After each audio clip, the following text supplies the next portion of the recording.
from outside, you have this handle, and you have the lever. So this is a press down lever.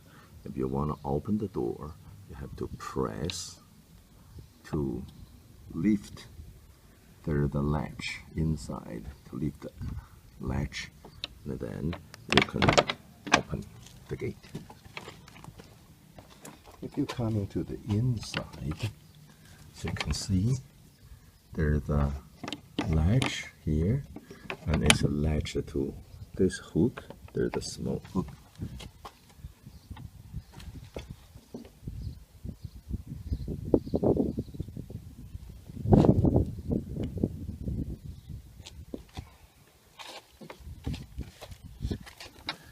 So when you lock, you have this hook. The latch get into the hook, and then the door locked. Even you have the wind, so it won't open.